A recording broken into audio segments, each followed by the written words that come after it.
Sistema coletivo de esgoto. Redes coletoras de esgoto sanitário. Olá, pessoal. Essa aula tem por objetivo apresentar justamente o título dessa apresentação. O que eu defino, aquilo que eu chamo de sistema coletivo de esgoto.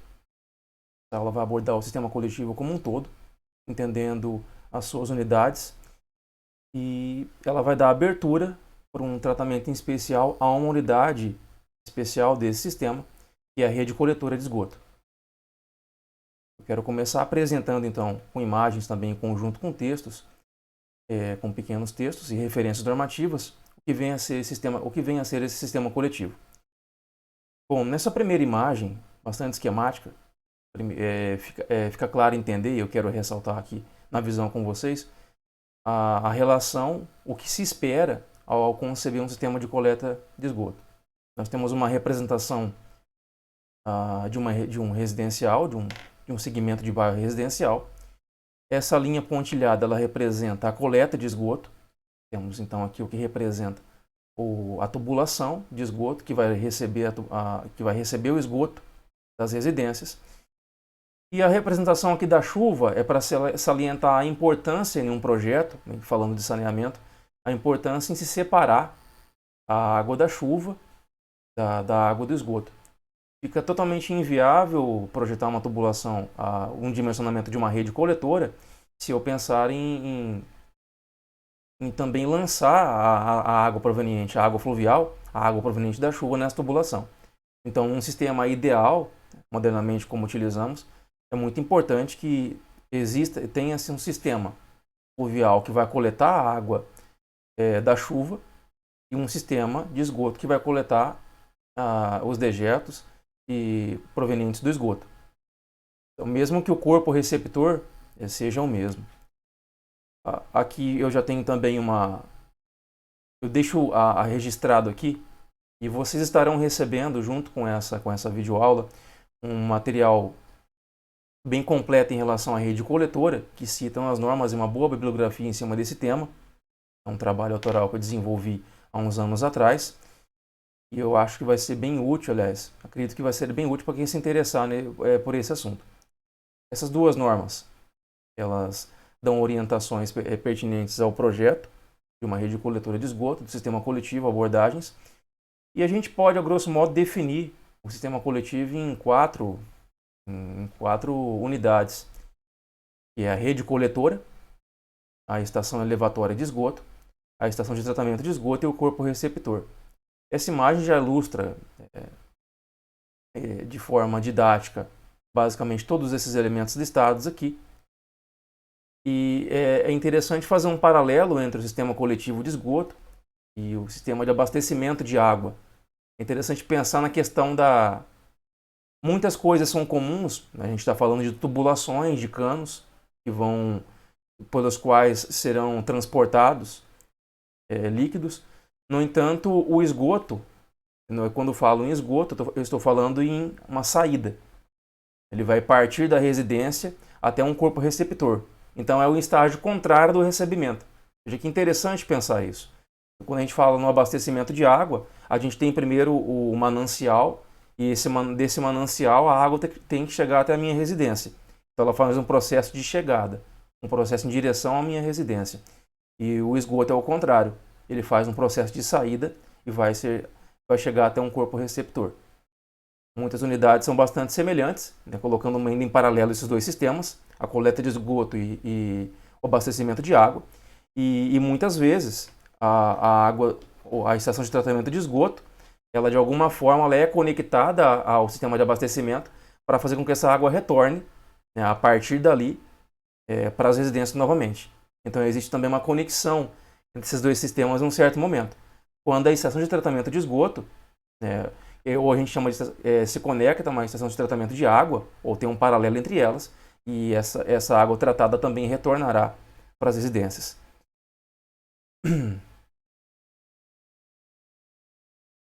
Para mim, a questão da concepção de um sistema coletivo, a questão da projeção de todas essas unidades do sistema, elas dependem, obviamente, de primeiramente uma análise da área em que esse projeto ele será efetivo, Aqui eu tenho uma ilustração, um exemplo de ilustração de bacias. A gente chama de bacias essas separações, e para cada bacia específica, ou a gente pode pensar agora modernamente em loteamentos, faça uma previsão da coleta referente a essa bacia ou essa região.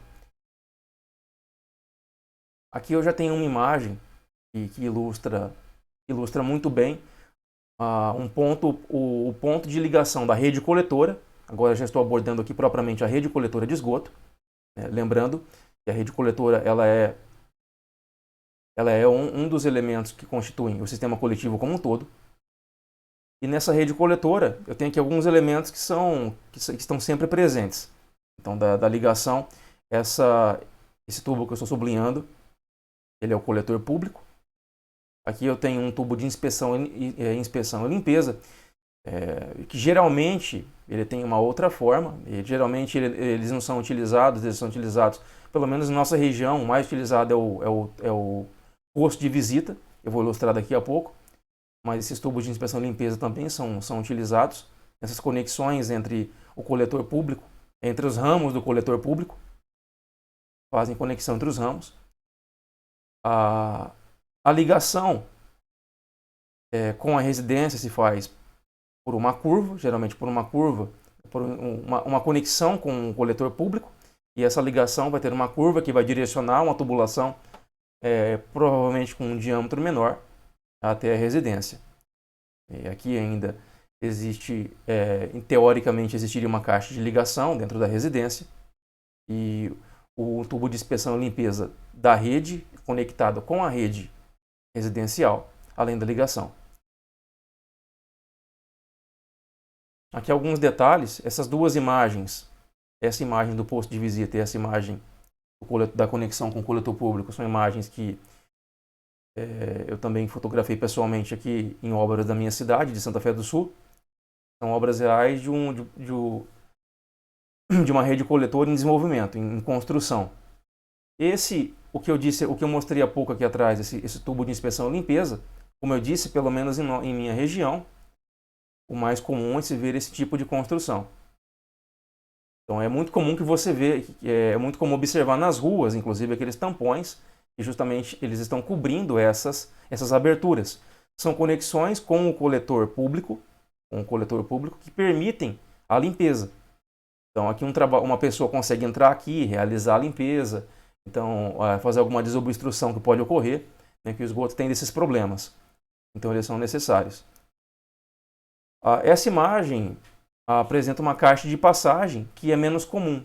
A caixa de passagem ela simplesmente ligaria dois ramos, dois tubos de uma rede, dois coletores públicos. É importante imaginar que os tubos são produzidos por um certo comprimento, e a cada ligação de tubo, às vezes, essas caixas de passagem são concebidas. E então existe um intervalo para que elas sejam construídas. Essa caixa de passagem ela não vai permitir a inspeção nesse ponto. Então por isso que o mais comum a cada conexão entre tubos é que exista um posto de visita. Um posto de visita sempre vai estar construído conectando dois tubos. A abreviação é PV, então quando se ouve, é muito comum esse vocabulário, quando se ouve falar em PV, entende-se que é o posto de visita, que é esse dispositivo que permite a manutenção e a verificação dos coletores públicos.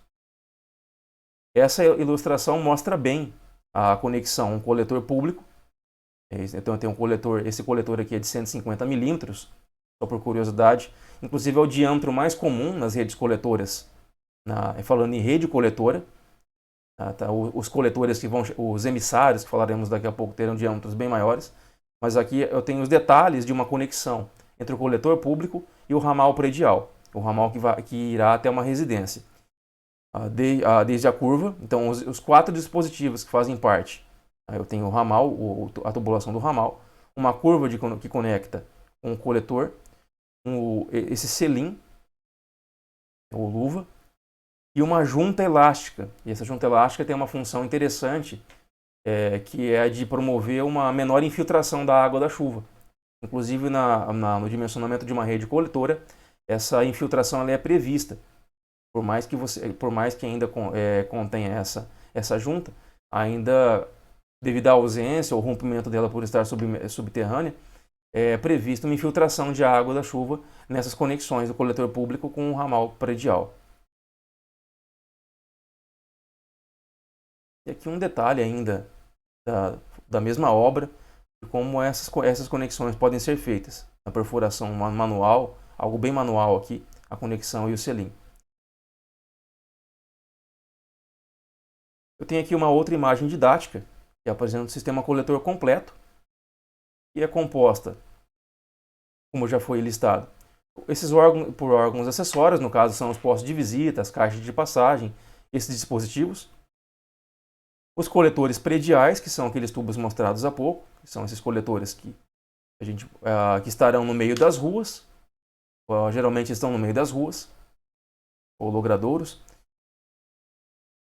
Existem coletores chamados coletores tronco, que são coletores que vão ter um maior volume, porque são coletores que recebem um despejo maior de outros coletores. Da mesma forma que é fácil entender esse conceito quando pensa-se nas ruas de uma cidade, nas vias chamadas arteriais. Então nós temos ruas mais ou menos movimentadas, e essas ruas mais movimentadas elas tendem a ser projetadas com uma maior largura, né, já pensando nesse tráfego, por exemplo. Então acontece algo semelhante, tanto no sistema de abastecimento de água, como também no sistema de coleta de esgoto. Até chegar um coletor principal, ele teria um diâmetro maior. Por exemplo, esse coletor estaria recebendo toda a coleta dessa região. E aqui algumas fases do sistema coletivo, a estação de tratamento.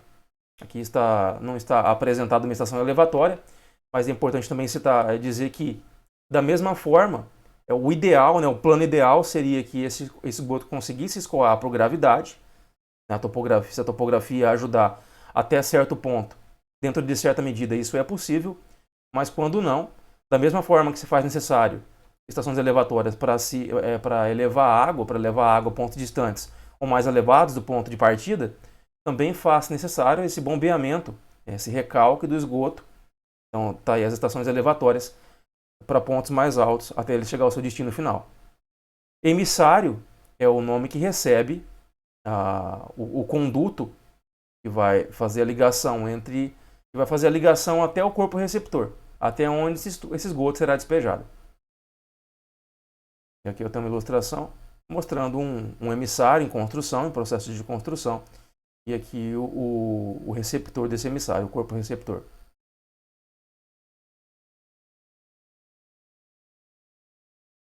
Bom, falando em dimensionar uma rede coletora, posso listar vários itens, né, pertinentes a esse dimensionamento.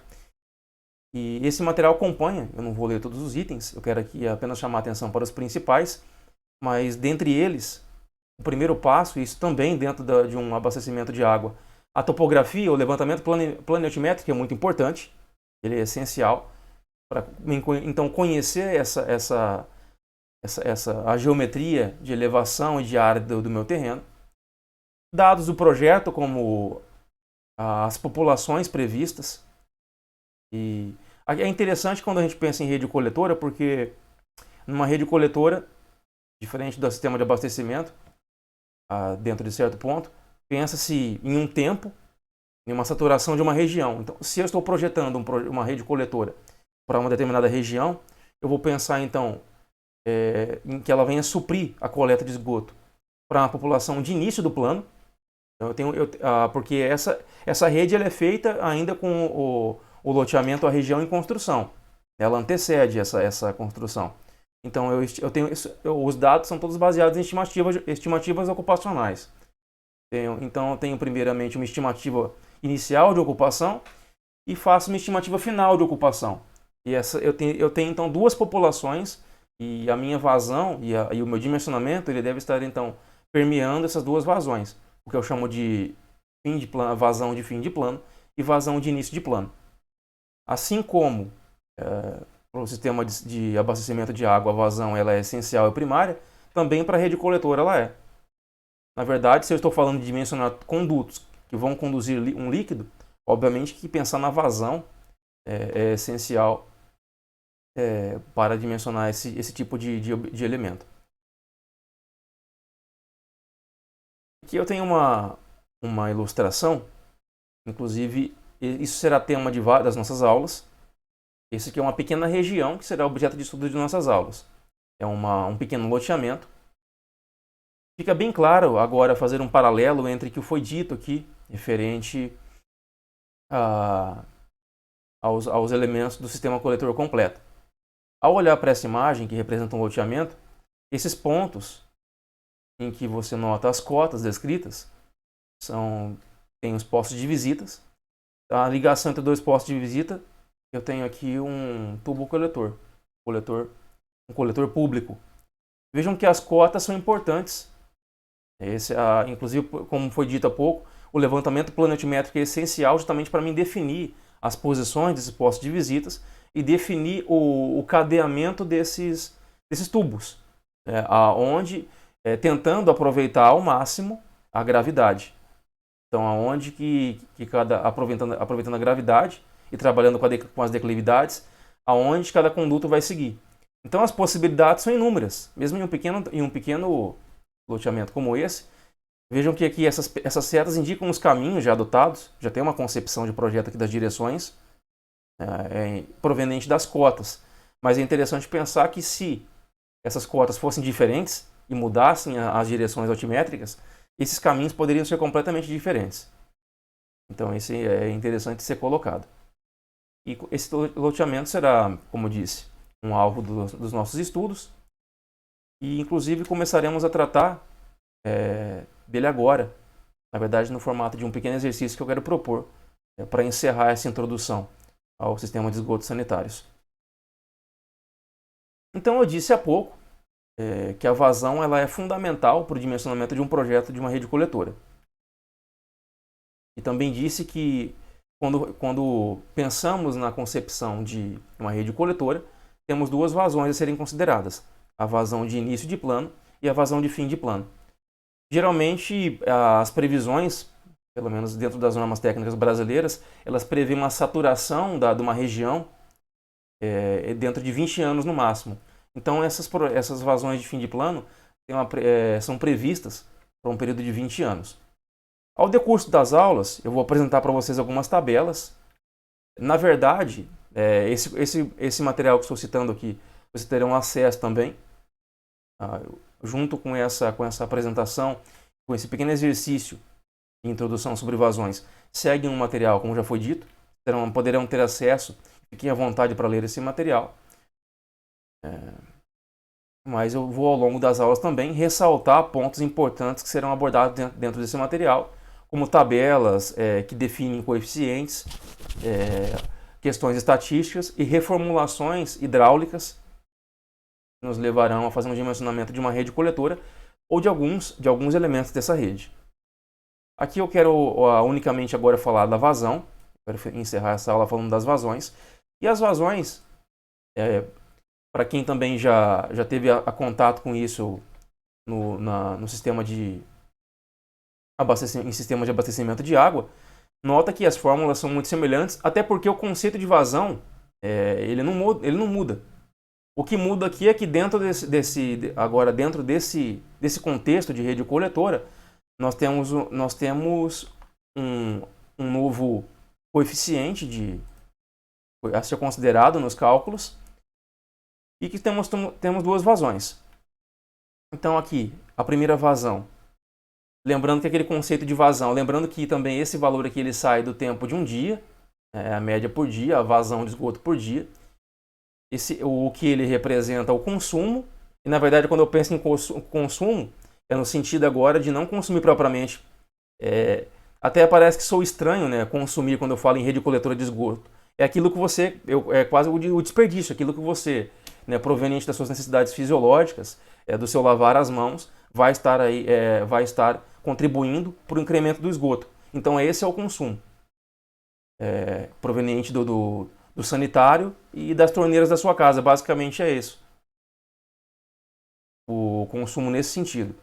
A população, e esse CE, e aqui eu temos dois coeficientes.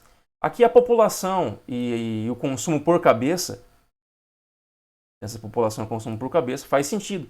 Se eu tenho um consumo de 200 litros por habitante, e aí o número de habitantes de uma região, eu consigo então calcular um consumo total, e se eu divido isso pelo tempo, em segundos, obviamente eu tenho uma vazão em segundos. Então faz sentido o conceito de vazão, novamente trazendo isso à tona. Agora, para incrementar esse produto, essa multiplicação entre a população e o consumo por cabeça, por pessoa, tem dois coeficientes na vazão inicial. Um deles é exatamente o mesmo coeficiente que se utiliza para a questão das águas. Me fugiu agora o título, Sistema de Abastecimento de Água. No abastecimento de água também utilizamos um coeficiente, K2, que é o de máxima vazão horária, ou de máxima vazão por hora. E na vazão final eu vou considerar esse K1. Então e tem esse incremento desse coeficiente. Esse coeficiente ele é proveniente do retorno, é algo que não é considerado no abastecimento de água, porque esse retorno ele é previsto também na questão do esgoto. A água ela vai o esgoto ele vai para a rede, mas ele tende a retornar às vezes para numa direção oposta ao fluxo. Então esse retorno ele é considerado um coeficiente de 80%. Ele é um único coeficiente de minoração que diminui, né, as estimativas. Então dentro de todos esses temos aqui então 3 coeficientes. E esse I e F simplesmente implicam inicial e final, mas os cálculos são exatamente os mesmos. Então eu deixo proposto, diante do exposto aqui, um pequeno exercício introdutório, bastante simples, e já fazendo com respeito já a esse loteamento, eu vou utilizar ele, depois eu vou colocar ele com mais profundidade, outros temas dele, falar nas próximas aulas, mas por hora, vamos pensar então em uma região com 12,15 hectares, vou manter aqui a área em hectares, e numa ocupação inicial para essa área de 600 habitantes, e para fim de plano, saturação do local, 1.500 habitantes. Então essas estimativas, é interessante, não são difíceis de serem feitas. Você pode pensar na sua cidade que um loteamento, dependendo da área e de como serão distribuídas os lotes, não é difícil prever quantas pessoas irão ocupar. É fácil estimar uma quantidade de pessoas por casa, é fácil saber quantas casas vão ocorrer naquele local, porque o número de lotes ele está bastante exposto. Se eu tenho um loteamento a ser construído, eu tenho a planta e eu tenho exatamente o número de terrenos. Então, se eu consigo. É interessante pensar que a estimativa para o fim de plano é a ocupação total daqueles terrenos. É claro que a precisão para esses dados é sempre impossível, por isso que é sempre uma estimativa. Mas aqui, para esse caso, então, vamos pensar em 600 habitantes de início e 1.500 de fim.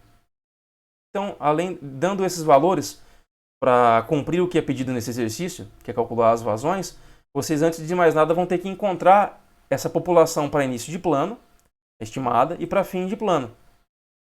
Então, com esses dados de área, se você tem a área e o número de habitantes por área, o número de habitantes por hectare, eu tenho a área em hectare e o número de habitantes por hectare, não é difícil você, então, encontrar essas populações. Então, eu deixo isso em aberto para vocês.